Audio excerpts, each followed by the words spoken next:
Jeremias capítulo 28. Jeremias capítulo 28.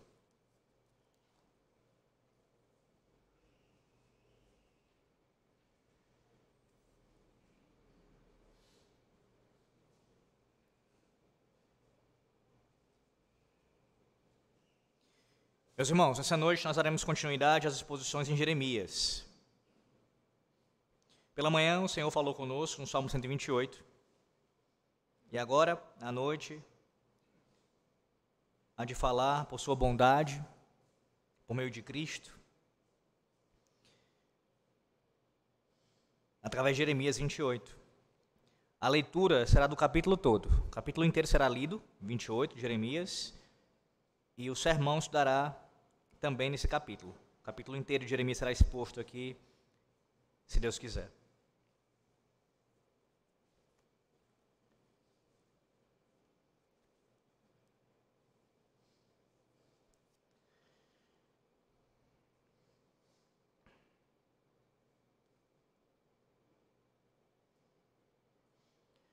Ouçamos com atenção, reverência e temor no coração a palavra do nosso Deus. Assim diz o Senhor.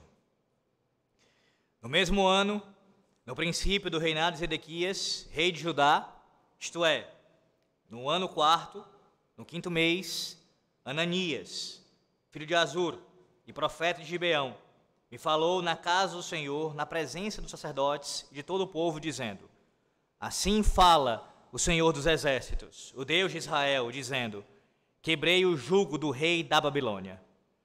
Dentro de 2 anos, eu tornarei a trazer a este lugar todos os utensílios da casa do Senhor, que daqui tomou Nabucodonosor, rei da Babilônia, levando-os para a Babilônia. Também a Jeconias, filho de Joaquim, rei de Judá, e a todos os exilados de Judá, que entraram na Babilônia, eu tornarei a trazer a este lugar, diz o Senhor, porque quebrei o jugo do rei da Babilônia. Então respondeu Jeremias, o profeta, ao profeta Ananias, na presença dos sacerdotes e perante todo o povo que estava na casa do Senhor. Disse, pois, Jeremias, o profeta: amém. Assim faça o Senhor, confirme o Senhor as tuas palavras, com que profetizaste, e torne ele a trazer da Babilônia a este lugar os utensílios da casa do Senhor e todos os exilados. Mas ouve agora esta palavra, que eu falo a ti e a todo o povo para que ouçais. Os profetas que houve antes de mim e antes de ti, desde a antiguidade, profetizaram guerra, mal e peste contra muitas terras e grandes reinos. O profeta que profetizar paz, só ao cumprir-se a sua palavra, será conhecido como profeta de fato, enviado do Senhor. Então o profeta Ananias tomou os canzis, o pescoço de Jeremias, o profeta, e os quebrou. E falou na presença de todo o povo: assim diz o Senhor, deste modo, dentro de 2 anos, quebrarei o jugo de Nabucodonosor, rei da Babilônia, de sobre o pescoço de todas as nações. Jeremias, o profeta, se foi, tomando o seu caminho. Mas depois que Ananias, o profeta, quebrou os canzis de sobre o pescoço do profeta Jeremias, veio a este a palavra do Senhor, dizendo: vai e fala a Ananias, dizendo: assim diz o Senhor, canzis de madeira quebraste, mas em vez deles farei canzis de ferro. Porque assim diz o Senhor dos exércitos, o Deus de Israel: jugo de ferro pus sobre o pescoço de todas estas nações, para servirem a Nabucodonosor, rei da Babilônia, e o servirão. Também lhe dei os animais do campo, disse Jeremias o profeta ao profeta Ananias. Ouve agora, Ananias, o Senhor não te enviou, mas tu fizeste que este povo confiasse em mentiras. Pelo que assim diz o Senhor: eis que te lançarei de sobre a face da terra. Morrerás este ano, porque pregaste rebeldia contra o Senhor. Morreu, pois, o profeta Ananias, no mesmo ano, no 7º mês. Amém. Meus irmãos, muitas pessoas são vítimas de falsidade ideológica todos os anos.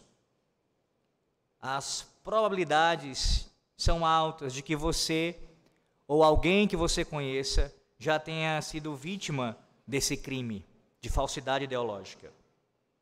Em média, lá nos Estados Unidos, por exemplo, um crime desse tipo acontece a cada 3 segundos. E pior, os criminosos estão ficando cada vez mais sofisticados. Fraudes à internet, roubos de cartão de crédito e golpes em leitores eletrônicos e telefones celulares acontecem com regularidade alarmante. PINs e senhas precisam ser guardadas com uma diligência cada vez maior. É bem provável que você conheça alguém que já tenha passado por isso, se não você mesmo. Infelizmente, eu conheço não apenas pessoas que passaram por isso, mas também até já quem cometeu esse tipo de crime. E até quem vive assim. É lamentável. Falsidade ideológica. Não apenas é um crime grave, mas à luz da palavra de Deus, é um grave pecado. Se passar por uma outra pessoa para roubar-lhe. Sabe o quão vil é isso? A quebra aqui de pelo menos 2 mandamentos diretos. O 8º, não furtarás. E o 9º, não dirás falso testemunho contra o teu próximo.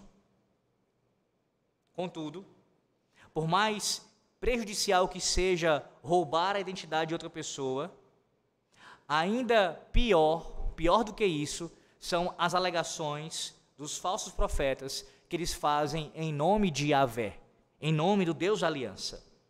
Uma vez que nesses casos, a perda não se resume a simples bens e serviços, a questões meramente materiais. Mas no caso de alguém que fala em o nome do Senhor, alguém que o Senhor não enviou, que a mensagem que tem na sua boca não foi Deus quem colocou, e ele diz, assim diz o Senhor, estes causam um prejuízo de natureza eterna. Eles atacam a segurança eterna daqueles que são prejudicados por sua falsa mensagem. E meus irmãos, infelizmente, normalmente é difícil distinguir os falsos dos verdadeiros profetas. E eu quero que nessa noite, acima de tudo, à luz desse texto sagrado, Jeremias 28, você entenda isso de uma vez por todas. De que, normalmente, não é fácil você perceber essa distinção. Estamos acostumados de identificarmos nossos profetas em nosso país, por exemplo, que são mais escrachados, onde você consegue ver mais facilmente. Mas, via de regra, não é assim. Não é assim. À luz da própria palavra de Deus, à luz desse texto aqui, há muitas semelhanças. Há muitas coisas em comum, inclusive a mensagem. Ou pelo menos parte da mensagem. A verdade é que falsos profetas, eles podem e por vezes usam uma linguagem bíblica para soar verdadeira a sua mensagem, bem como também atraente aos seus ouvintes.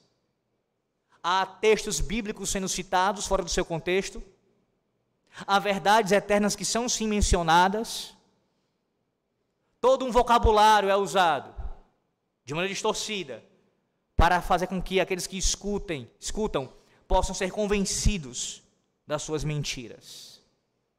E uma marca também bem presente neles é uma mensagem também, via de regra, mais adocicada, que faz com que os ouvidos tenham um prazer de ouvir aquilo. Essa noite, nós veremos como é que Deus lida com estes homens, como é que Deus trata, como é que Deus reage àqueles que usam o seu nome em vão, especificamente, que usam o seu nome falsamente para promover o engano, para promover falsas doutrinas. À luz de Jeremias 28, nós vamos aprender que usar o nome do Senhor Deus para ensinar o que é falso é particularmente ofensivo a Ele e traz graves consequências. Vou repetir. Usar o nome do Senhor Deus para ensinar aquilo que é falso, atrelar o seu santo nome, aquilo que é falso, a mensagem que é falsa, a um falso evangelho, a uma falsa doutrina, isso é particularmente ofensivo a Deus. Isto é mais ofensivo ainda a Ele. E traz graves consequências. Veja o texto novamente, Jeremias 28. Antes de expor cada versículo, eu quero que você também tenha uma noção aqui, um panorama deste capítulo 28. Na verdade, voltando um pouco, sem desmarcar Jeremias 28, no início de Jeremias 27, eu quero lembrar você que ouviu o último sermão, e se você não ouviu, que você escute depois, por favor. Lá em Jeremias 27, no seu início, Deus manda o profeta construir um jugo e usá-lo como símbolo de que Judá, ali o povo do Senhor Deus, e as nações vizinhas deveriam submeter ao controle do rei babilônico. Você deve lembrar disso, aqueles que ouviram o sermão. O profeta Jeremias utiliza aquele jugo como uma representação do que Deus estava ordenando eles fazerem. Vocês devem, Judá e as demais nações que estavam reunidas, tentando ali fazer um complô, uma artimanha contra a Babilônia. Vocês devem, assim como Jeremias, colocar o jugo sobre si, o jugo do rei babilônico. Agora, em Jeremias 28, Ananias, um dos profetas da corte, ele se opõe publicamente ao profeta de Deus, ao profeta Jeremias. E ele quebra esse mesmo jugo, meus irmãos, e usa essa ação para simbolizar uma profecia que era totalmente contrária à do profeta Jeremias. Não apenas Judá e seus vizinhos não seriam julgados pelo rei da Babilônia, como também aqueles que foram exilados na Babilônia, eles iriam voltar de lá muito antes do que havia sido dito pelo profeta Jeremias, sendo libertados. Enquanto Jeremias disse, vocês devem se submeter, ele diz o contrário disso. Anteriormente, na história de Israel, o profeta Isaías, ele havia usado a imagem de um jugo quebrado como símbolo de grande libertação de Israel por Deus. Isaías 9:4, você vê isso, Isaías 10:27, Isaías 14:25. Mas aqui Ananias, claramente, ele faz uma aplicação equivocada dessa imagem.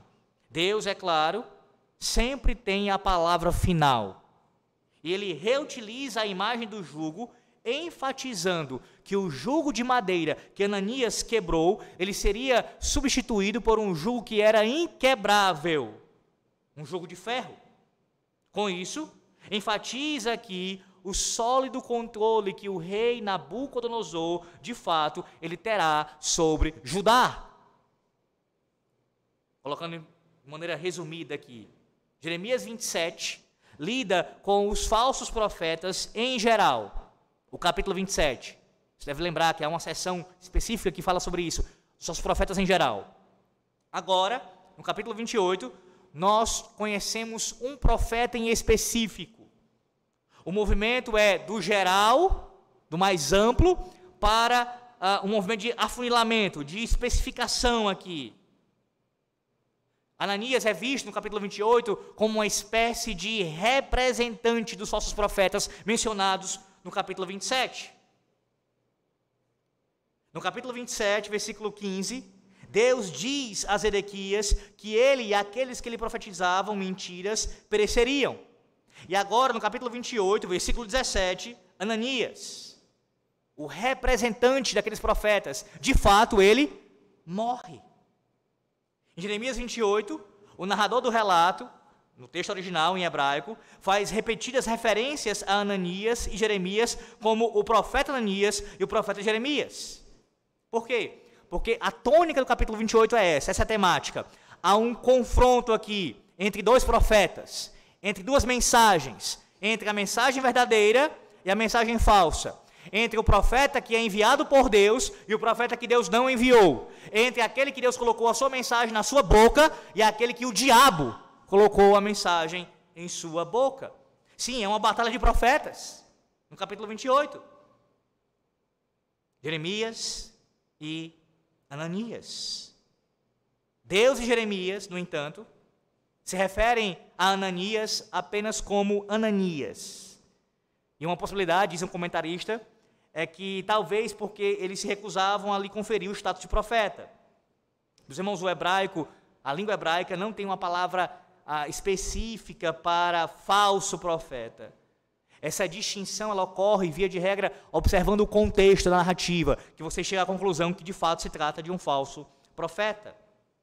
Além disso, observe que, embora Jeremias 26, ou seja, um capítulo ainda anterior ao 27, tenha uma situação histórica diferente dos relatos do 27 e do 28, os capítulos 26, 27 e 28 estão tematicamente ligados. Como assim? Veja a riqueza da revelação bíblica. No final de Jeremias 26, como um clímax de oposição hostil à mensagem de Deus, o rei de Judá executa Urias, que era um profeta verdadeiro. Ele, rejeitando a mensagem divina, executa o profeta verdadeiro. No final de Jeremias 28, em contraste paralelo e com uma justiça poética, agora é Yahvé, o Deus da aliança, que executa o falso profeta. Que riqueza, meus irmãos. Que riqueza. Veja mais uma vez o texto sagrado, Jeremias 28, a partir do versículo 1. Assim diz o Senhor.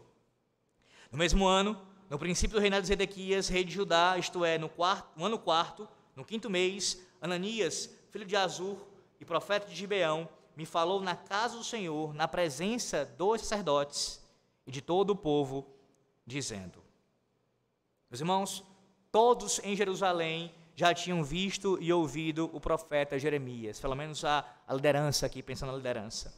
Ananias, por exemplo, já tinha visto e ouvido o suficiente e foi agora, que é o que diz o capítulo 28, seu início, ele está indo confrontar Jeremias no templo. Perceba isso. Não apenas há uma atitude desse profeta, desse falso profeta, de confrontar a mensagem de Jeremias, o próprio Jeremias, mas ele faz isso no contexto do templo, na casa do Senhor. E como é que ele confronta Jeremias? Ele confronta Jeremias, a sua mensagem, fazendo uma previsão, há uma predição aqui, ou há uma profecia sendo mencionada, especificamente tratando de uma predição, de algo que iria acontecer, segundo Ananias. Segundo aquele profeta, o exílio em Babilônia estava quase que acabado. E aí ele coloca a profecia na boca de Deus. Veja a diferença. Enquanto Deus coloca a sua palavra na boca dos seus servos para pronunciar segundo o que ele revelou, o falso profeta é o que ele faz. Ele coloca a sua mensagem falsa na boca de Deus.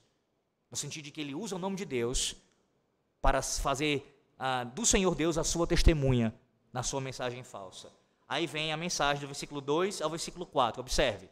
Assim fala o Senhor dos exércitos, o Deus de Israel, dizendo: quebrei o jugo do rei da Babilônia. Veja, ele está falando os mesmos termos, como se Deus estivesse falando através dele. Dentro de 2 anos, eu tornarei a trazer a este lugar todos os utensílios da casa do Senhor, que daqui tomou Nabucodonosor, rei da Babilônia, levando-os para a Babilônia. Também a Jeconias, filho de Joaquim, rei de Judá, e a todos os exilados de Judá, que entraram na Babilônia. Eu tornarei a trazer a este lugar, diz o Senhor, porque quebrei o jugo do rei da Babilônia. O rei, o povo e os utensílios do templo que foram levados para o cativeiro no ano de 598 a.C. seriam trazidos, segundo aquele homem, em 2 anos. A profecia dele, ela contradita diretamente a mensagem de Jeremias.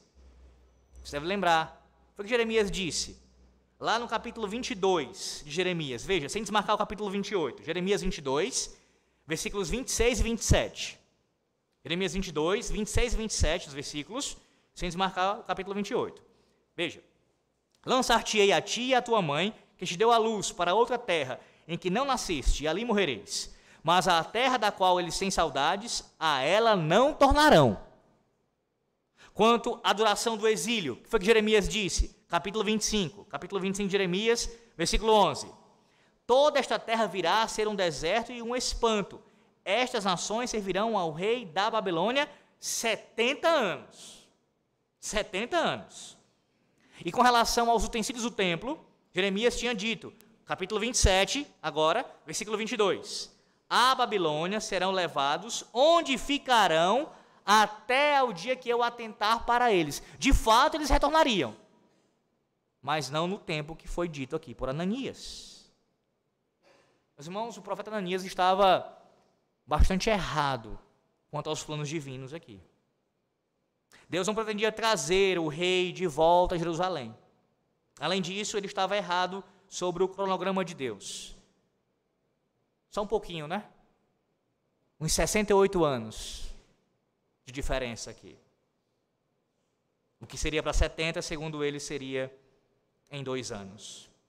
E aí, observe o capítulo 28, agora o versículo 10, como Ananias, não apenas ele profetizou falsamente, mas no versículo 10 mostra uma atitude dele aqui mesmo de ira contra Jeremias e a sua mensagem. Versículo 10 do capítulo 28. Então o profeta Ananias tirou os canzis do pescoço de Jeremias, o profeta, e os quebrou. Depois de prever que Deus quebraria o jugo do rei da Babilônia, prever supostamente, é claro, Ananias ensinou sua mensagem ao quebrar o jugo de Jeremias, trazendo assim um ar mais dramático para aquela situação. Usando daquela circunstância como uma imagem também. Você sabe disso, você tem sido instruído sobre isso já, os irmãos aqui nessa igreja. Os profetas da antiga aliança, até mesmo no início da nova aliança, Deus ordenava isso, por vezes. A mensagem era apresentada e muitas vezes o Senhor também ordenava que isso fosse acompanhado de algum tipo de encenação, algum tipo de imagem era trazida para ilustrar o que Deus estava falando ao seu povo. Então, Ananias, ele faz isso, ele não apenas entrega aquela mensagem dele, mas também agora quebra o jugo que Jeremias trazia, dramaticamente, como se fosse dar ainda maior peso à sua mensagem, através daquela imagem, mas certamente revelando um momento de fúria no seu coração contra o profeta de Deus. Observe o versículo 11, parte A. E falou na presença de todo o povo, assim diz o Senhor, deste modo, dentro de 2 anos, quebrarei o jugo de Nabucodonosor, ou seja, desse modo que eu fiz agora, que eu quebrei aqui do Jeremias, rei da Babilônia, de sobre o pescoço de todas as nações.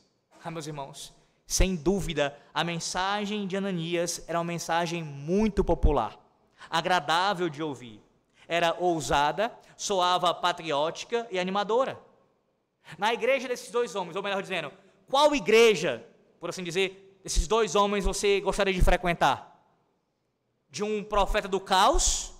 Um profeta conhecido por chorar e lamentar frequentemente? Um profeta que boa parte da sua mensagem, toda a sua mensagem é de juízo, de peste, de fome, de morte contra o povo?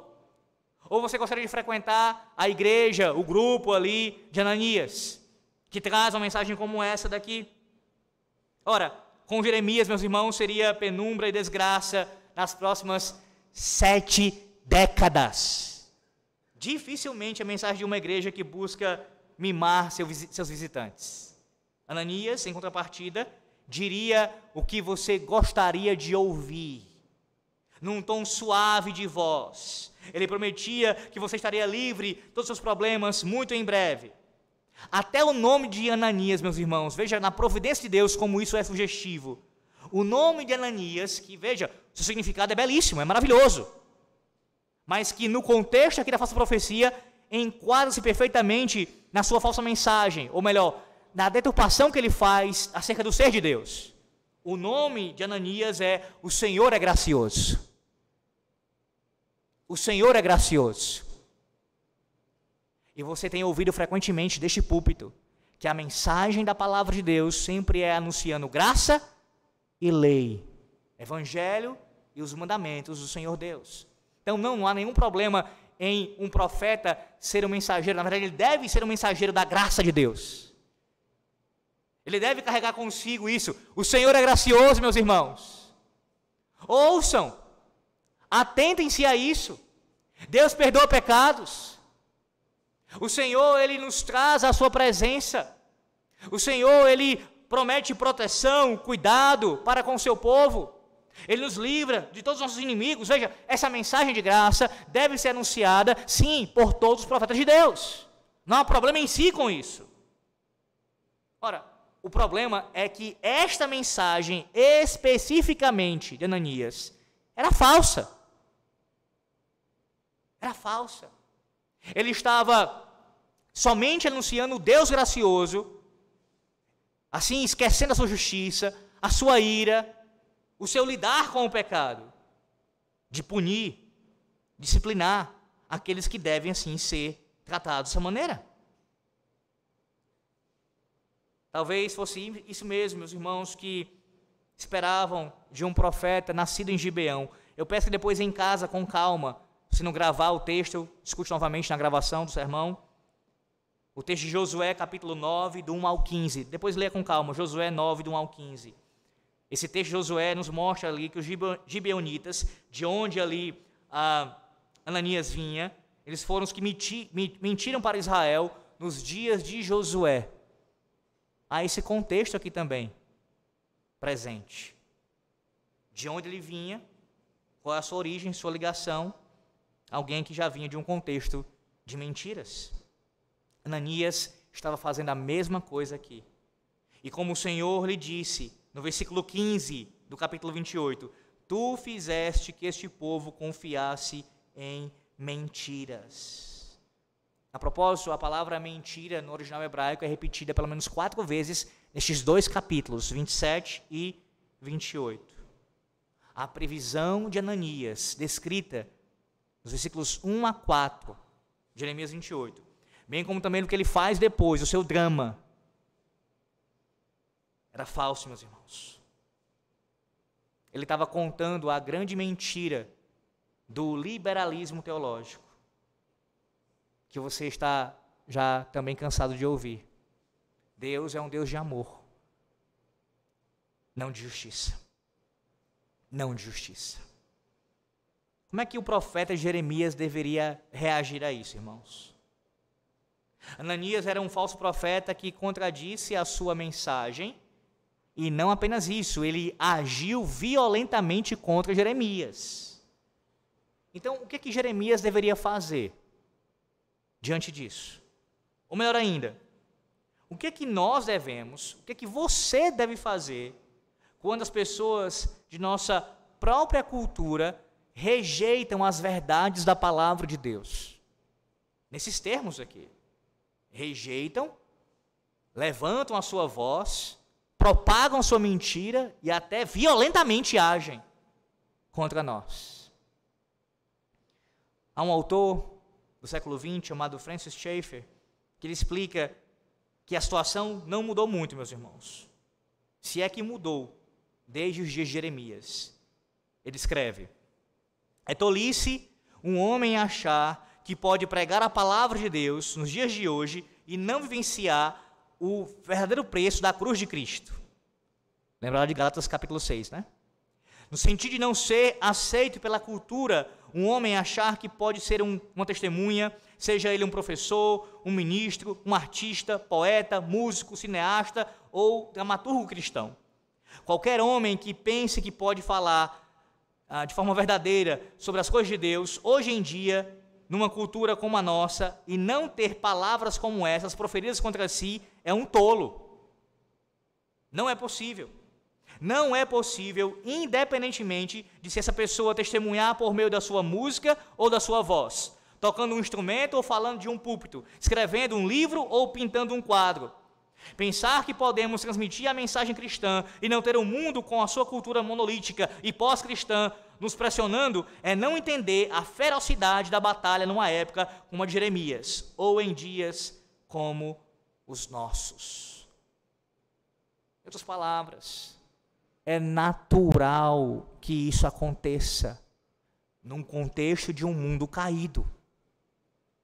Os que abraçam a mensagem da cruz, os que vivem em conformidade com a cruz de Cristo, sofrerão perseguição. Estranho é você professar a fé no Senhor Jesus Cristo e nunca em toda a sua vida enfrentar algum tipo de dificuldade por causa da sua fé. Nunca enfrentar.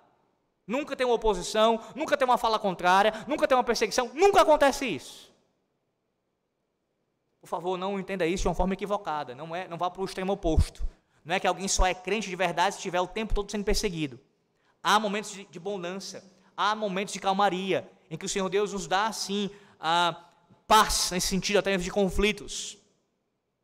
Mas, normalmente, não é o que acontece.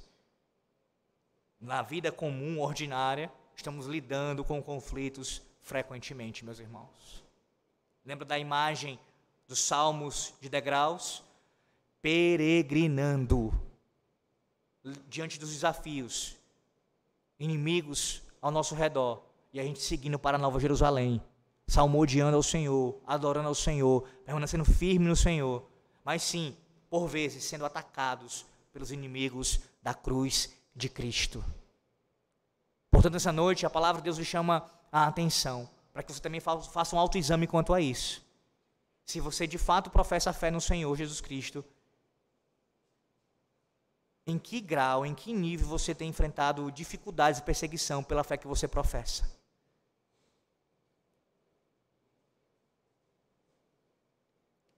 Mas a pergunta ainda permanece, além dessa. Como Jeremias deveria responder? Como foi que ele respondeu? O texto nos diz, meus irmãos, pelo menos 4 maneiras aqui que Jeremias respondeu. Primeiro, você tem uma ideia de oração presente, como se fosse uma oração aqui presente, como Jeremias responde. Observe, Jeremias 28, 5 e 6. Então respondeu Jeremias, o profeta, ao profeta Ananias, na presença dos sacerdotes e perante todo o povo que estava na casa do Senhor. Disse, pois, Jeremias, o profeta: Amém. Assim faça o Senhor. Confirme o Senhor as suas palavras, com que profetizaste, e torne-lhe a trazer da Babilônia a este lugar os utensílios da casa do Senhor e todos os exilados. Há um debate aqui entre os comentaristas do texto sagrado. E todos, pelo menos que eu consultei, não poucos, eles veem aqui pelo menos 2 possibilidades que está acontecendo no texto sagrado. Uma possibilidade, e que não é abraçada, pelo menos a maioria dos que eu li, é de que Jeremias está falando num tom sarcástico. Você sabe que isso já aconteceu nesse livro. E a ironia, o sarcasmo está presente, sim, na mensagem profética, muitas vezes. Então, alguns vão nessa linha, que a fala de Jeremias aqui aponta nessa direção. Ele está sendo sarcástico em falar dessa maneira, zombando aqui da mensagem. A ideia seria mais ou menos o seguinte: já que você está dizendo, né, Ananias? Agora, o problema, meus irmãos, com esse ponto de vista, e aqui eu menciono a segunda possibilidade, eu entendo que faz mais sentido, é que Jeremias usa uma palavra muito importante aqui, na resposta que ele vai dar a Ananias. Palavra importantíssima, já falada, ensinada, explicada várias vezes nesta igreja. Que palavra ele usa?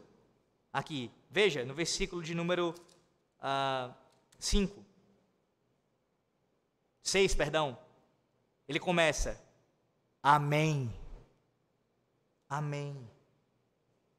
É uma palavra de aceitação espiritual, que expressa acordo com uma oração ou um louvor quando são proferidos. Quando você diz amém, por exemplo, ao final da oração, ao final de quando nós cantamos ao Senhor, ao final de cada leitura bíblica, ao final da pregação, ao final da bênção solene, quando você profere amém, você está dizendo o quê? Sim, isto é verdade. Sim, eu creio de todo o coração. Sim, é isso que diz o Senhor, eu creio. Expressa acordo. Sim, Senhor, assim seja. Certamente, meus irmãos, o profeta Jeremias, ele era um homem santo, um homem temente ao Senhor Deus. E ele não usaria, e eu creio que essa é a posição correta acerca desse ponto aqui, nesse momento, a palavra ali amém naquele contexto para um tom de zombaria. Então, qual é a fala de Jeremias aqui, pastor? A ideia seria mais ou menos essa aqui. Jeremias está fazendo é expressar um desejo do seu coração. Ele realmente desejou que a profecia de Ananias se tornasse realidade, que o exílio acabasse em 2 anos. Isso é incrível. Por quê? Porque a sua resposta é para que a sua própria mensagem fosse equivocada, fosse errada. João Calvino, comentando esse texto, ele vai parafrasear a oração aqui de Jeremias dizendo o seguinte, Calvino escreve: eu gostaria de ser um falso profeta. Ele está parafraseando Jeremias, como Jeremias estivesse falando isso. Eu gostaria de ser um falso profeta. Voluntariamente retrataria, embaraçado, tudo que eu previa até o momento. É tão grande o meu cuidado e ansiedade pela segurança do público que eu preferiria o bem-estar de todo o povo do que a minha própria reputação. Ou seja, Jeremias estaria dizendo o seguinte: eu prefiro estar errado a ver esse povo sofrer o que ele vai sofrer, enfrentar o que ele vai enfrentar. Interessante que nós, como cristãos, devemos anunciar a mensagem do juízo de Deus, certamente. Os pregadores, os primeiros a fazer isso. Mas nós que falamos do juízo de Deus contra os ímpios, nós falamos isso, irmãos, porque a palavra de Deus ordena nós falarmos. Porque é uma verdade bíblica, sem dúvida.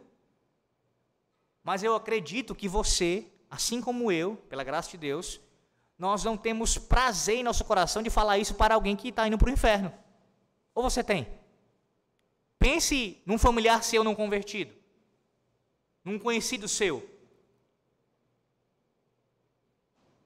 Você sente assim uma alegria, um prazer, você vai queimar no inferno, que alegria. Você sente isso? Então seria essa a ideia. Ele não gostaria que os seus irmãos, os seus compatriotas, sofressem o juízo de Deus.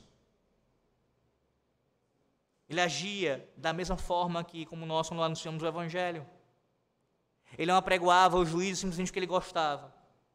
Ele não sentia um prazer perverso em proclamar a ruína de Jerusalém.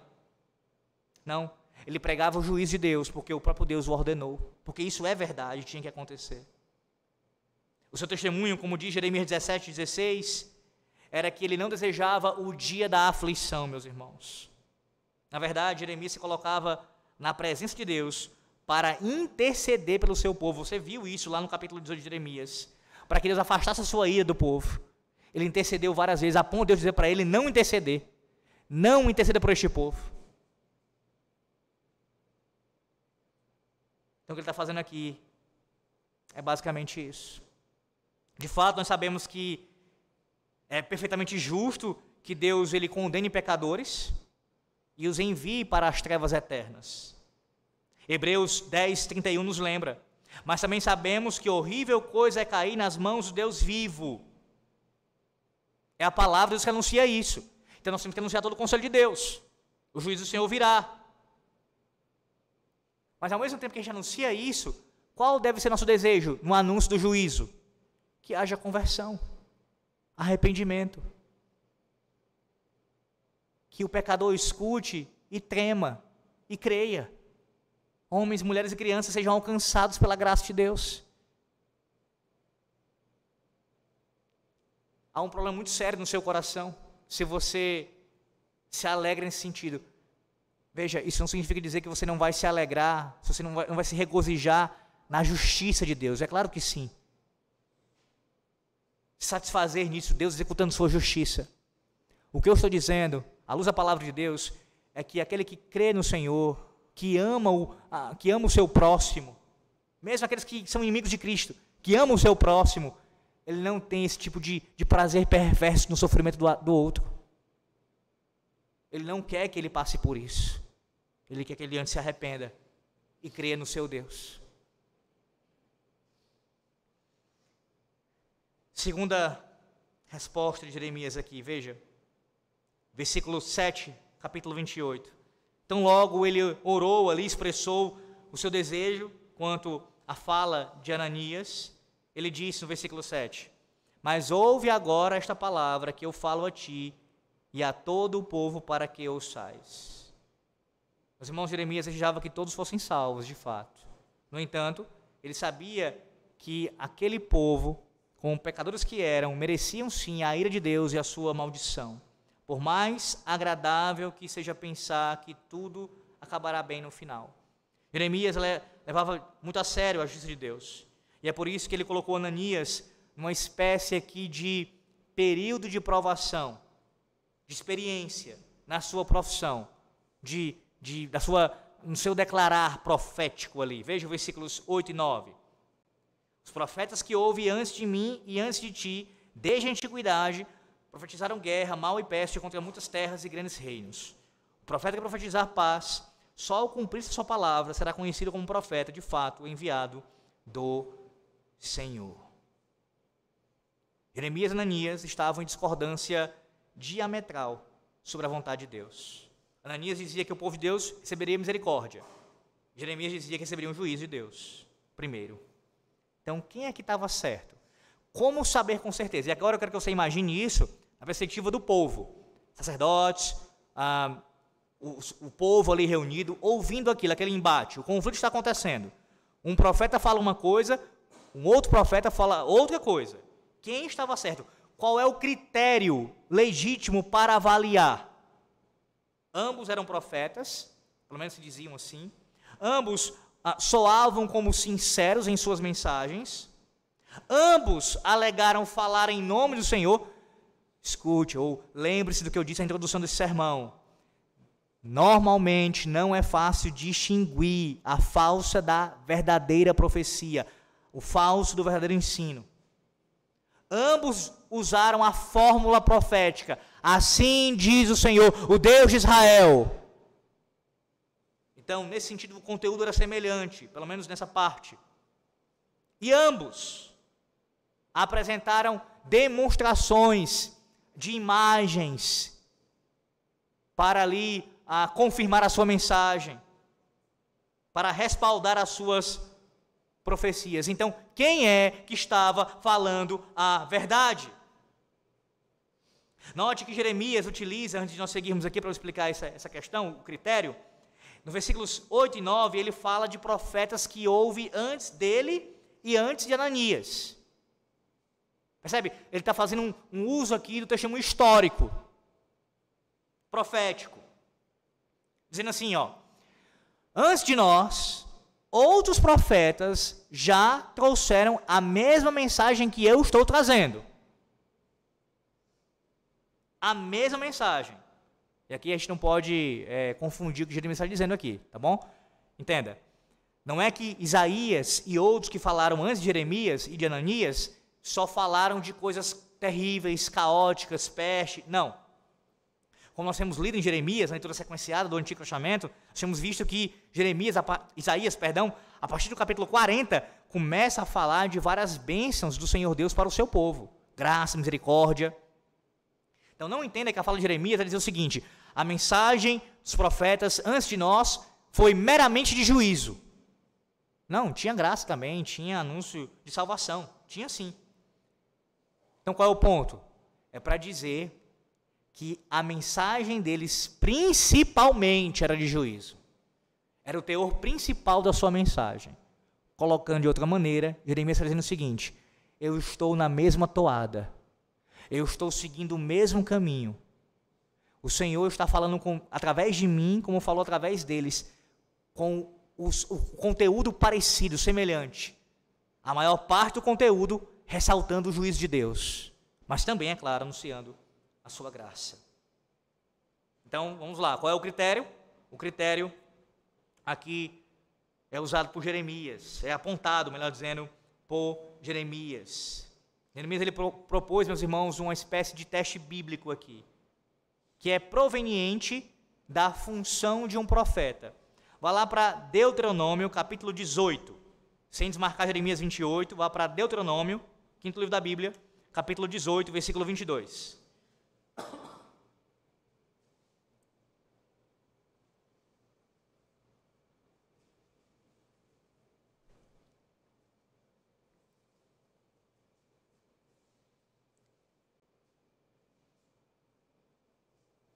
Qual é o critério? A partir dessa parte do texto, veja, versículo 22. Quando esse profeta falar em nome do Senhor, e a palavra dele se não cumprir, nem suceder como profetizou, esta é palavra que o Senhor não disse. Com soberba a falou o tal profeta. Qual é o critério bíblico aqui? Primeiro, veja como Jeremias está usando a própria Sagrada Escritura para fundamentar a sua mensagem, como um profeta fiel do Senhor Deus. Ele fala com o respaldo da palavra de Deus, de acordo com o que Deus já havia revelado. E agora apresenta o critério. O critério é bem simples aqui. O critério usado por ele nesse contexto é o cumprimento para a certificação da profecia. Eu já ensinei aos irmãos que mesmo um falso profeta, ele pode pontualmente acertar. Mas este é um critério, sim, que tem que ser usado. Que era usado ali no contexto, quando a profecia, em termos de predição, estava vigente. Isto é, se alguém falava em nome de Deus, previa algo que iria acontecer, o primeiro critério para se avaliar se era verdadeiro, o primeiro, não o único, o primeiro era, cumpriu-se, e isso é ainda mais verdadeiro, ainda mais importante, melhor dizendo, num contexto em que um profeta profetiza paz. Ora, por quê? Porque se ele profetiza guerra, peste e desastre, meus irmãos, ele geralmente está certo. Uma vez que o povo é pecador, o povo merece isso mesmo, receber da parte do Senhor Deus quando anda em pecado, essas coisas. Então, acertar, digamos assim, um período de paz seria mais difícil. Mais difícil. Ora, se um profeta profetiza paz, então a história é outra. A paz, meus irmãos, é uma condição tão rara entre os seres humanos que ela só poderia ali ser profetizada corretamente com base na revelação divina. E como Ananias profetizou paz, ele iria ficar em observação para saber se de fato a paz iria reinar. Percebe? O mesmo pode ser dito acerca da mensagem do Senhor Jesus Cristo. Para provarmos se de fato ele é um profeta verdadeiro. Aqueles que o acusam de não ser.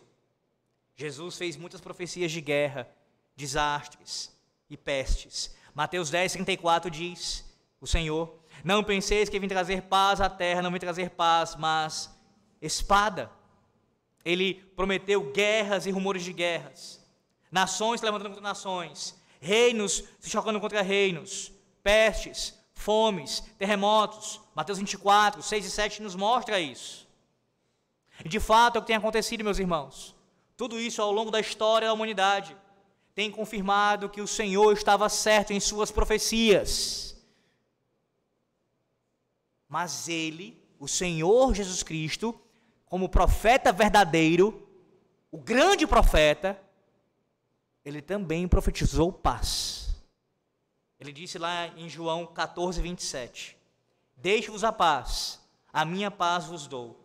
E também em João, só que 16, versículo 33, tenhais paz em mim. O que dizer então sobre essas promessas que ele fez sobre paz? Será que ele é capaz de cumpri-las? Será que de fato elas eram verdadeiras? Ora, se um profeta promete paz, apenas a paz experimentada de fato confirma que a profecia de fato se cumpriu. Ela era verdadeira, que o profeta não era falso. Nós sabemos, meus irmãos, que o nosso Senhor Jesus Cristo, ele é de fato um profeta verdadeiro. Por quê? Porque ele é aquele quem concede a verdadeira paz. Primeiro, porque ele fez paz entre nós e Deus. Como diz Romanos 5:1. Justificados, pois, mediante a fé, temos paz com Deus por meio de nosso Senhor Jesus Cristo. Paz com Deus, reconciliados com o nosso Deus. Todos os que confiam em Cristo estão em paz com Deus. Isso já é uma verdade. Mas também conhecer a Cristo é descobrir aquilo que Paulo fala aos Filipenses 4, 7. A paz de Cristo, ou a paz de Deus, que excede todo o entendimento, guardará o vosso coração e a vossa alma em Cristo Jesus. A suprema paz de Cristo é mais forte ainda nos piores momentos da vida. Eu não sei se você entendeu o que eu estou querendo dizer. Veja, o profeta, que é o nosso Senhor Jesus Cristo, estabeleceu paz entre nós e o Senhor nosso Deus, por meio dele.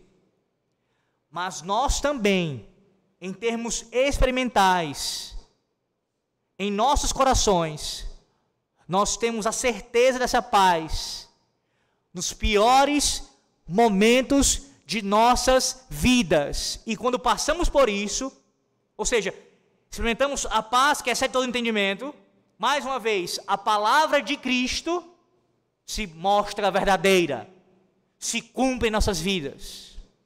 Deixe-me ilustrar isso para você, historicamente. 5 jovens missionários foram mortos por caçadores de cabeças em 1956. O primeiro nome é bastante familiar aqui a alguns, imagino.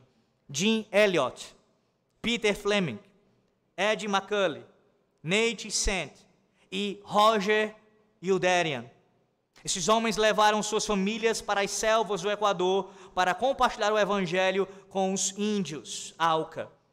Depois de várias semanas de contato amigável com os nativos, os homens decidiram deixar suas famílias por um curto período de tempo e acampar próximo a um rio perto da aldeia. Pouco depois de chegarem, foram selvagemente assassinados. Uma das coisas surpreendentes sobre o que aconteceu com esses homens foi a forma como suas esposas reagiram no dia que ouviram a notícia terrível. O contato de rádio já havia sido interrompido, então as mulheres já temiam o pior. Então, uma unidade militar foi enviada para ver se os homens ainda estavam vivos. À medida que os relatórios chegavam, as mulheres, uma a uma, iam descobrindo que seus maridos tinham sido martirizados. Foi nas seguintes palavras que Bárbara Youderian descreveu essa triste experiência no seu diário. Essa é uma viúva falando, escute bem. Esta noite, o capitão nos contou sobre a descoberta de 4 corpos no rio. Um vestia uma camiseta e jeans.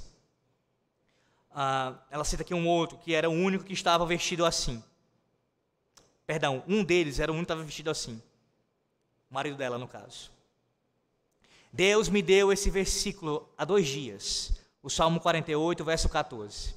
Este é Deus, o nosso Deus para todo sempre. Ele será o nosso guia até a morte. Quando me deparei com a notícia da morte do meu marido, meu coração estava cheio de louvor. Ele era digno de sua ida para o lar. Eu escrevi uma carta à família de missão, tentando explicar a paz que estou sentindo. Quero estar livre de autopiedade, pois esse é um instrumento de Satanás para destruir uma vida. Estou certa de que esta é a vontade perfeita de Deus.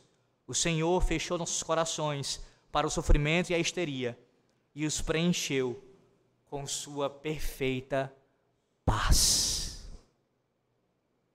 Conhecer a Cristo, meus irmãos, é experimentar no seu coração essa suprema paz. Ninguém que não conhece a Deus pode lidar com um sofrimento dessa natureza, dessa forma aqui. Você notou os termos que ela utilizou aqui? Eu quero estar livre do sentimento de autopiedade. Tenham pena de mim, coitadinha de mim, estou viúva agora, com os meus filhos para criar.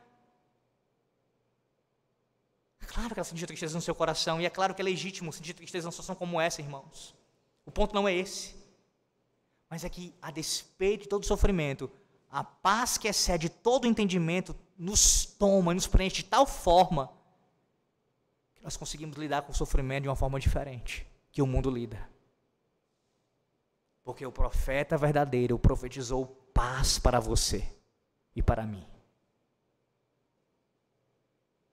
Mesmo nos momentos de mau sofrimento, a perfeita paz de Cristo preenche o coração do cristão e o fecha ao sofrimento e à histeria. Essa paz é uma prova de que Jesus é um profeta enviado por Deus, um profeta verdadeiro. Diferente, é claro, de Ananias. Terceira forma de Jeremias responder a Ananias. Observe, A terceira reação de Jeremias ao ataque de Ananias, e é muito importante também você aprender isso essa noite, foi separar-se dele. A terceira forma foi separar-se de Ananias. Depois que Ananias quebrou o jugo que tinha dado o maior trabalho e levado bastante tempo para ser feito, Jeremias simplesmente se afastou. Observe o texto, Jeremias 28, versículo 11, parte B. E Jeremias, o profeta, se foi, tomando o seu caminho. Meus irmãos, esse afastamento deve ter exigido aqui um grande controle da parte de Jeremias, não tenha dúvida quanto a isso. Afinal de contas, Ananias tinha agido violentamente para com ele. Quebrar o jugo foi um ato de agressividade, que poderia facilmente ter levado a uma violência maior. O exemplo de Jeremias aqui demonstra que, às vezes, a coisa mais corajosa e que é mais sábia e mais piedosa de ser feita, quando você está lidando com alguém assim, que gosta de conflitos, de brigas, usando nosso contexto, nosso vocabulário bem comum, não vulgar, mas no sentido errado, mas bem comum, vulgar nesse sentido comum. Barraqueiros, o melhor a se fazer é se afastar. Por vezes, esse é o melhor caminho. Ele não se defendeu nesse momento, nem impôs os seus direitos. Apenas graciosamente seguiu o seu caminho. O profeta sabia como aplicar o ensinamento de Provérbios. Vá lá para Provérbios capítulo 26. E eu espero que hoje você entenda esse texto. Se eu tenho dificuldade com esse texto, eu quero que você agora entenda a sua compreensão. Provérbios 26, versículos 4 e 5. Esse texto, para alguns, apresenta uma contradição. Mas, claro, na Sagrada Escritura não existem contradições.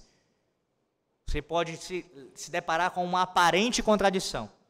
E, nesse caso, a aparente contradição acontece pela falta do entendimento, falta do entendimento adequado do texto. Provérbios 26, versículos 4 e 5. Diz a palavra do Senhor. Não respondas a um insensato segundo a sua estutícia, para que não te faça semelhante a ele. Aí vem outro versículo. A um insensato responde segundo a sua estutícia, que não seja ele sábio aos seus próprios olhos. A pergunta é, diante desses dois versículos, o que é que eu devo fazer? Qual é o conselho aqui de Salomão? Não responder ao insensato ou responder ao insensato? Como é que eu lido com isso? A resposta para isso é a resposta que pastores frequentemente dão quando são perguntados acerca de questões como essa na vida dos crentes. Depende. Depende. E aí você diz assim, reverendo, o senhor está querendo relativizar a verdade? É claro que não. Estou querendo dizer é que em várias circunstâncias de nossas vidas, a maneira como a gente vai agir de acordo com a verdade divina, depende. Não a verdade relativizada, mas o seu proceder de acordo com a verdade, numa circunstância pode ser numa outra circunstância pode ser outro. E aqui pensando nesse caso, de resposta a um insensato. Para lidar com isso, é necessário muita sabedoria espiritual, irmãos. Crescer mesmo no conhecimento do Senhor. Às vezes, responder a um insensato vai te fazer rebaixar ao nível dele. Nessas ocasiões, o insensato deve ser ignorado. E aí entra a tua sabedoria, dada pelo Espírito Santo de Deus. Quando é que eu vou fazer isso? Em alguma circunstância, se você responder, você se rebaixa ao nível dele. E é tido também como outro insensato. Outras, o insensato precisa ser respondido. Precisa. A fim de que ele saiba, e principalmente os seus ouvintes, que estão ali ao seu redor, que ele está errado. Então depende. Depende. Naquele momento, era mais sábio, era mais prudente, seria mais piedoso, como de fato assim o foi, se sair. Eclesiastes 3, versículo 7, nos mostra isso. Eclesiastes 3, 7. Há tempo de estar calado e há tempo de falar. Há tempo para responder uma provocação e há tempo para não responder. No seu relacionamento com Ananias, Jeremias fez ambas as coisas. Ele respondeu e ele depois não respondeu. Assim que Ananias pronunciou a sua profecia, Jeremias, ele respondeu segundo a sua estultícia. O que foi que ele fez? Ele mostrou o critério bíblico, ele apresentou a revelação divina. Ele respondeu ao insensato. Mas quando Ananias arrancou o jugo do profeta, ele não respondeu a Ananias segundo a sua estultícia. Na primeira vez ele falou, na segunda vez Jeremias se afastou. Porém, em ambos os casos, ele fez o que era agradável ao Senhor Deus. Meus irmãos, há sabedoria espiritual em saber quando se afastar de um conflito. Vamos afunilar isso, né?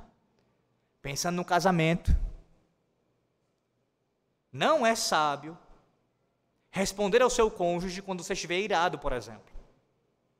Não é sábio. Não é. Não é sábio, no caso agora do outro, procurar o seu cônjuge tentando resolver um problema quando o seu cônjuge está irado. Deixe passar um tempo. Agora veja, palavra sempre com a palavra de Deus.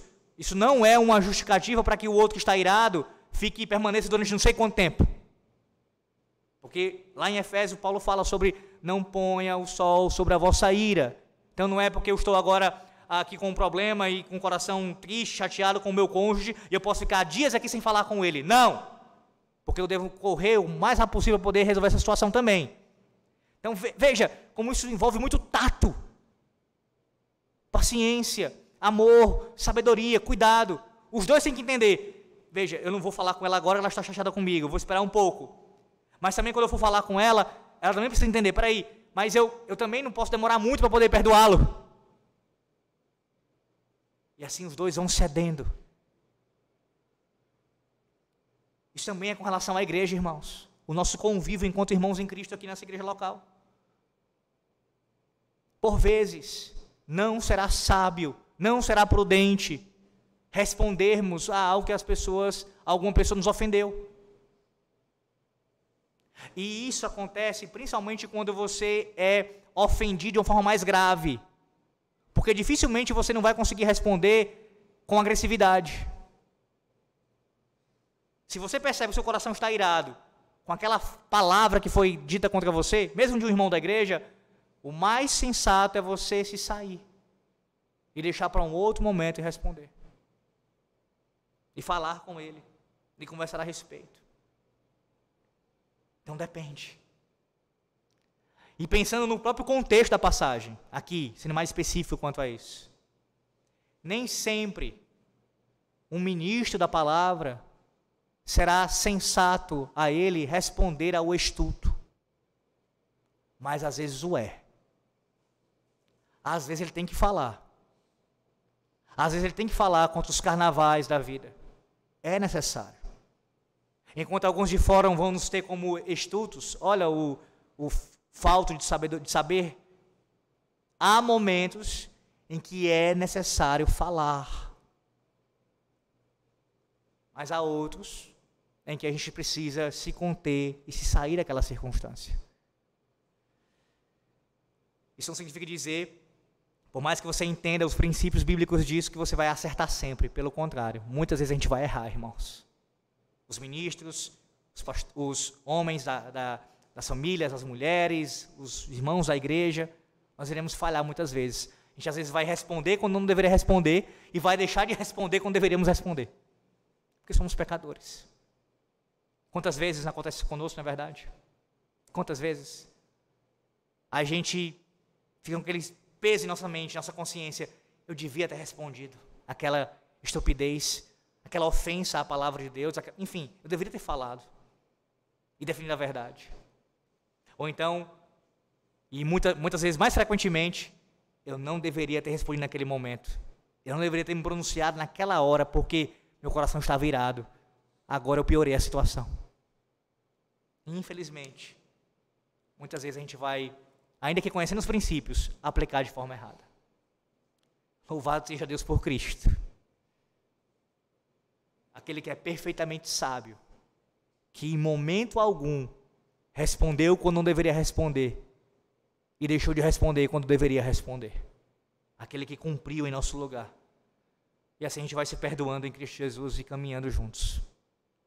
Em último lugar, a última resposta de Jeremias, para a gente caminhar para o final. A última coisa que Jeremias fez, meus irmãos, foi anunciar o castigo, a punição de Ananias. Algum tempo depois, Jeremias voltou para falar com ele em particular. Quando foi atacado, Jeremias não viu a necessidade naquele momento de se defender. Mas veja, ele ainda era o porta-voz de Deus, o mensageiro de Yahvé. E Deus tinha uma mensagem para ele entregar. Para a nação de Israel, haveria agora um jugo de ferro. Versículo 12 ao versículo 14, veja, do 12 ao 14. Mas depois que Ananias, o profeta, quebrou os canziges sobre o pescoço do profeta Jeremias, veio a este a palavra do Senhor dizendo: vai e fala a Ananias, dizendo: assim diz o Senhor, canzige de madeira quebraste, mas em vez deles farei canzige de ferro, porque assim diz o Senhor dos exércitos, e o Deus de Israel: jugo de ferro pus sobre o pescoço destas nações, para servirem a Nabucodonosor, rei da Babilônia, e o servirão. Também lhe deu os animais do campo. Ora, uma coisa era quebrar um jugo de madeira. Outra coisa bem diferente era quebrar agora esse jugo de ferro, que representava o juízo de Deus. A resistência ao juízo divino, meus irmãos, só faz com que a punição se torne cada vez mais severa. Esse é um ensino aqui dessa passagem também. Rejeitaste o jugo de madeira, pois agora de ferro. Ela se torna mais severa ainda a punição. Ele não podia ser quebrado. O domínio de Nabucodonosor sobre Judá e as demais nações seria inquebrável, porque o próprio Deus é quem estava subjugando aqueles povos ao domínio de Nabucodonosor. Para Ananias, o castigo foi ainda mais severo. O período de experiência dele terminou. Versículo 15 ao 17. Disse Jeremias ao profeta Ananias: ouve agora, Ananias, o Senhor não te enviou, mas tu fizeste que este povo confiasse em mentiras. Pelo que assim diz o Senhor: eis que lançarei de sobre a face da terra, morrerás este ano, porque pregaste rebeldia contra o Senhor. Morreu, pois, o profeta Ananias, no mesmo ano, no 7º mês. Logo, todos saberiam que Ananias não era um profeta verdadeiro. Apenas pouco tempo depois, eles estariam ali lançando flores ao túmulo daquele falso profeta. Meus irmãos, o exemplo desse homem aqui, Ananias, nos mostra o quão mortal é a falsa profecia. Em especial, o quão mortal é negar a justiça de Deus. O breve catecismo de Westminster, o nosso catecismo, na pergunta 56, diz assim, qual é a premissa anexa ao terceiro mandamento? Resposta: a premissa anexa ao terceiro mandamento é que, embora os transgressores deste mandamento escapem do castigo dos homens, o Senhor nosso Deus não os poupará do seu justo juízo. Qual é o terceiro mandamento?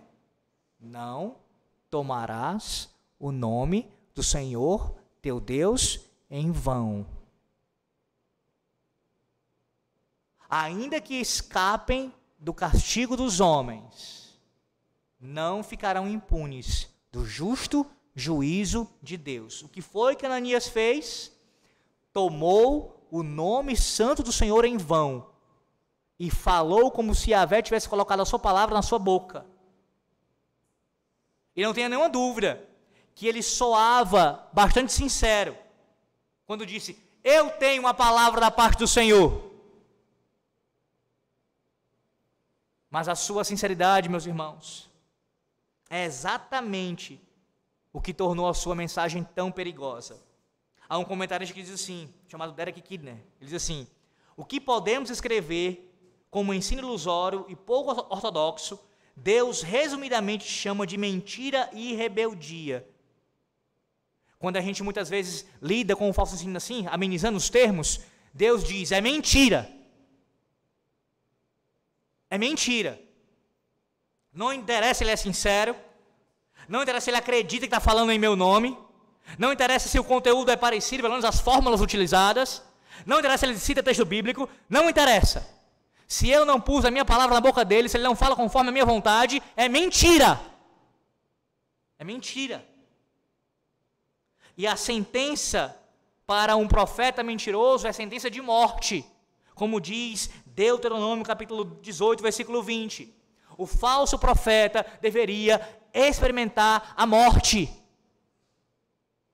Eu fico impressionado como em nossos dias eu escuto alguns, até mesmo homens fiéis ao Senhor, que pregam o evangelho, que abraçam a teologia reformada em grande parte, eles têm dificuldade com uma sentença como essa.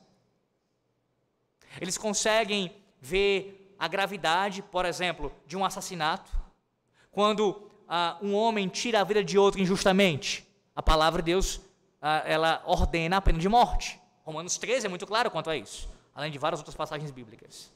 E diz, veja, o magistrado aplicar a pena de morte para o assassinato, faz sentido, tirou a vida de alguém injustamente? Sim, de fato faz sentido e Deus ordena. Mas o mesmo Deus que ordenou no Antigo e Novo Testamento a pena capital para o assassinato, para o assassino, ele também disse que o falso profeta deveria morrer. O falso profeta deveria morrer. E mesmo aqueles que negam a continuidade disso na nova aliança, precisam admitir, sendo honestos, que isso está explícito no Antigo Testamento. Então, no mínimo, tem que admitir que durante um tempo, Deus lidou assim com falsos profetas. Profetizou falsamente, vai morrer. Vai morrer. Isso nos mostra a gravidade que é falar em nome de Deus. Que é alguém vir a um púlpito como este, abrir a palavra de Deus, a palavra do Deus eterno, e falar a uma congregação e dizer, assim diz o Senhor. Se um homem faz isso, sem ser em conformidade com a vontade deste Senhor, é pior, é infinitamente pior do que qualquer crime de falsidade ideológica. Porque ele toma o nome santo de Deus em seus lábios e fala o que Deus não disse. Por mais que seja sincero, o falso ensino sempre é mortal, tanto para os mestres quanto para os alunos. O falso ensino que sai do púlpito, pensando aqui em termos de igreja, é como um veneno que, destilado pela língua daquele falso profeta, chega aos ouvidos da congregação e deixa ela doente e a conduz à morte. E se a congregação, se as pessoas presentes não tomarem o antídoto da sã doutrina, do evangelho da graça de Deus, vão morrer. Vão morrer. Porque o veneno da serpente, da antiga serpente, do diabo, foi destilado da boca do seu ministro.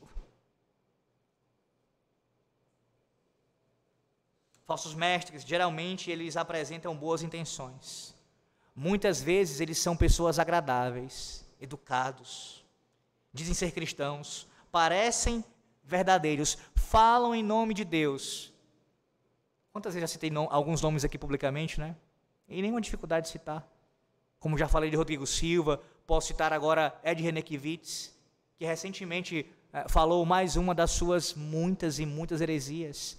Ele diz, eu não creio num Deus, eu não posso crer num Deus que é irado, um Deus que vai castigar pecadores.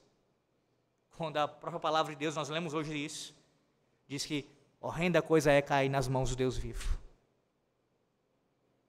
A forma como esses homens falam, irmãos, é adocicada. Você acha que homens como este conseguem ter espaço em escrever para a Folha de São Paulo, para o UOL, para a Rede Globo, falar nesses lugares e outros lugares também? Por que eles têm esse espaço? Ora, por quê? Porque eles falam o que eles querem ouvir. Eles falam que eles querem ouvir. Lembra do contexto? Jeremias 27, o contexto anterior que está ligado a isso aqui. Há uma reunião entre os magistrados de Judá, juntamente com os representantes das nações ímpias. Eles estão tentando ver um jeito de poder se livrar de Nabucodonosor. E aí vem Ananias, traz a mensagem que ia agradar os príncipes, agradar os reis. Veja o contraste da mensagem de Ananias com a mensagem de João Batista. Raposa está em adultério com a mulher do teu irmão. Mas quem é que quer perder a cabeça, não é? Quem é que quer perder a cabeça por pregar o evangelho? Quem é em nossos dias que quer fazer isso? É mais fácil falar aquilo que os príncipes gostam e querem ouvir. Quem é que ainda prega como John Knox em nossos dias? Falando da capacidade dele, nem da sua piedade, eu digo com relação à sua ousadia de falar diante da rainha e denunciar o horrendo, terrível governo das mulheres como magistrado.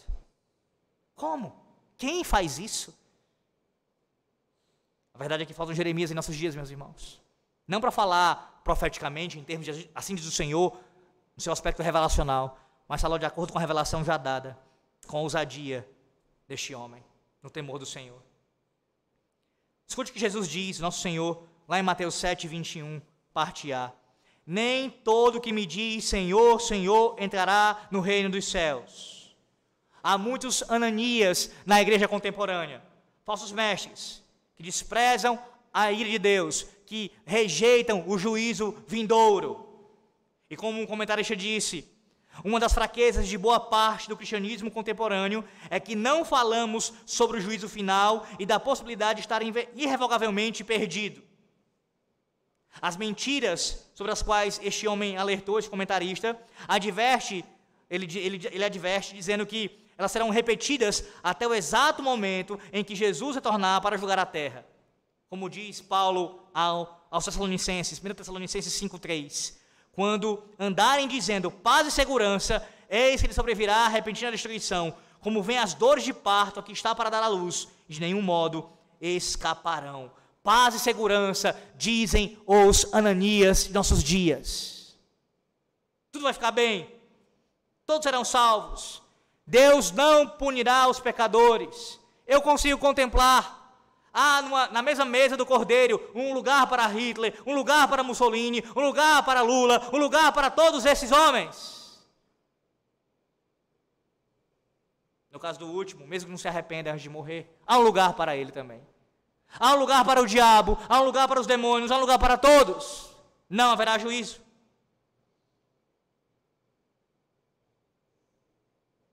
Mas isso contradita a mensagem de Deus. A única maneira de se livrar do jugo de ferro, da condenação eterna, é se você se apegar a Jesus Cristo como seu Senhor e Salvador. E assim anunciar isto ao mundo também. É importante repetir esse texto que eu falei no sermão de Jeremias 27. Vai lá para Mateus 11, 28, para a gente concluir. Mateus 11, 28. Qual é o jugo que você precisa ter? Qual é o jugo que você precisa carregar? Mateus 11, 28.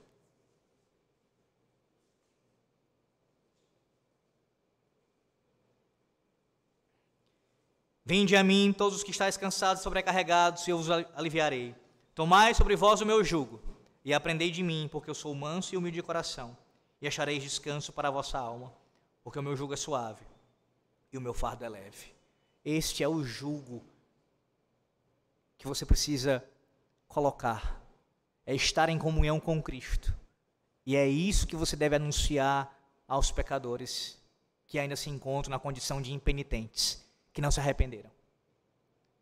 Há salvação sim para você, a graça de Deus para você, a misericórdia, mas se você se arrepender dos seus pecados e abraçar o jugo de Cristo, caso contrário, o jugo de ferro já está posto sobre os seus ombros, e o que lhe espera é uma condenação eterna. Você considera a falsidade ideológica um crime terrível? Considera? Já passou por isso? Já teve a sensação de ser gravemente ofendido? Usar o teu nome para te prejudicar? Para prejudicar os teus recursos? Já fizeram isso com você? Ou com alguém que você ama? Não é assim que a gente se sente, não é? Quando nosso nome é usado em vão?